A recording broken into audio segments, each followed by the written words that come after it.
میرے سامنے موجود ہے، صرف اس لیے کہ بعد میں کوئی سوال نہ اٹھے، میں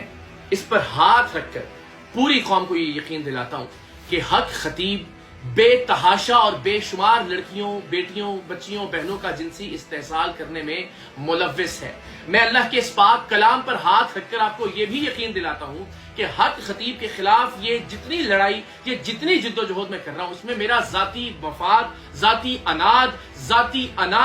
کہیں شامل نہیں ہے۔ میں اللہ کے کلام پر ہاتھ رکھ کر آپ کو یقین دلاتا ہوں کہ کسی بھی طرح سے نہ یہ معاملہ شہرت کا معاملہ ہے، نہ میں یہ ویوز کے لیے کر رہا ہوں۔ آپ سب نے مجھے بہت عزت سے نوازا ہے، یہ اللہ کے کلام پر ہاتھ رکھ کر میں آپ کو یقین دلاتا ہوں کہ یہ لڑائی اسی کلام کی عزت اور عظمت کی لڑائی ہے۔ اللہ کے پاک کلام پر حلف لے کر میں آپ کو یقین دلاتا ہوں کہ یہ کلام جس ہستی پر نازل ہوا، یہ جد و جہد اس ہستی کی حرمت، اس ہستی کی عزت اور عقیدہ ختم نبوت کے صحیح تشخص کو لوگوں کے سامنے پہنچانے کی لڑائی ہے۔ اور میں آپ سب سے یہ درخواست کرتا ہوں کہ آپ بھلے اس لڑائی میں میرا ساتھ نہ دیں، لیکن اللہ اور اس کے رسول کے لیے، اس کتاب مقدس کی عزت، عظمت اور حرمت کے لیے اپنے حصے کی آواز ضرور بلند کریں۔ یہ اللہ کا وہ پاک کلام ہے کہ جس کی آیات کو اس بدبخت حق خطیب کے بدبخت ترین چیلے نے حق خطیب کی جوتی اٹھا کر یہ کہا کہ اس نام نہاد جھوٹے اور جعلی اللہ کے ولی کی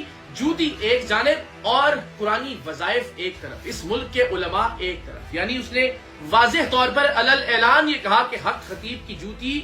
اس ملک کے علماء، اس ملک کے اولیاء کرام کے جانشینوں اور نعوذ باللہ اللہ کے پاک کلام سے، قرآن مجید سے، قرآن مجید کی آیات سے افضل ہے۔ اور اب بھی اگر ہم خاموش رہتے ہیں تو بروز محشر پروردگار کا اور آقا کریم صلی اللہ علیہ وآلہ وسلم کا سامنا کیسے کریں گے؟ میں